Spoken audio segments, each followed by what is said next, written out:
Dr. Grasse Tyson, I have to beg to differ with you, though I'm sure that a very good argument with statistics can be made for the point that you inferred or suggested with Joe Rogan recently about why people don't believe in science or why they are gullible when it comes to a YouTube video saying that the earth is flat or something of that nature. Um, my point of view is not that they haven't been taught to be skeptical, although that would help in adulthood. Something more pernicious happened to these people when they were children.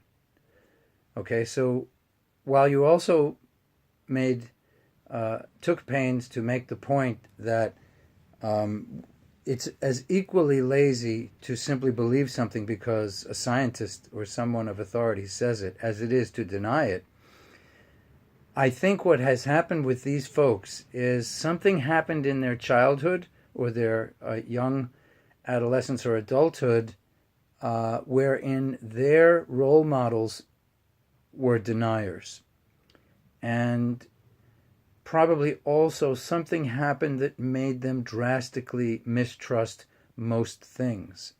So you have broken homes and violence, or you have broken homes, violence, and drug abuse, or you have broken homes, violence, and drug abuse, and one guardian who takes you under his or her wing, but that's a conspiracy nut, that guardian.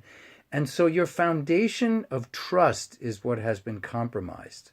Because I know that when I was a young boy and I was reading pamphlets about the early space program, the Mercury program, the Gemini program, and then I moved into books and I was reading paraphernalia that my father had sent from the Johnson Space Center, and I was reading about the Skylab missions and the experiments on Apollo 16 and 17, and I read all these books by and about the astronauts and the space program and astronomy.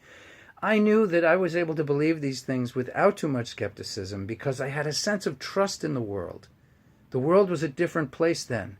For one thing, it didn't have the internet, and I had to read books, book after book after book. I had to walk a half hour each way to the library to carry home heavy books about astronomy and the space culture and the space program. And so when you invest that much energy in something and it gives you positive feedback, and family members who give you love encourage that, there's a sense of trust that develops. These people have emotional problems. Yes, it would help for them to learn skeptical analysis and empirical thinking, but that alone won't do it. That alone won't do it. They need to grow up with a sense of loving trust that things are okay. And even if on the horizon things are bad, they're ensconced in something good nearby.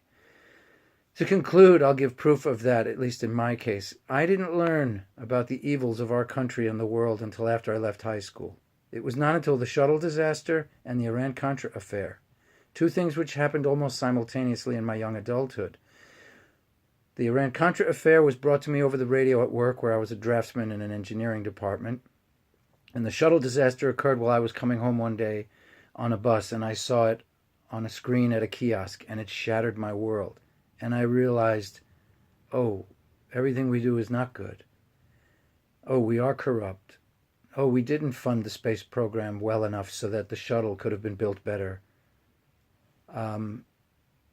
Things break down because we're flawed. And that's where my skepticism, which had been founded in my belief in science, was able to come online. But I wouldn't have had a belief in science if I hadn't grown up with a sense of trust.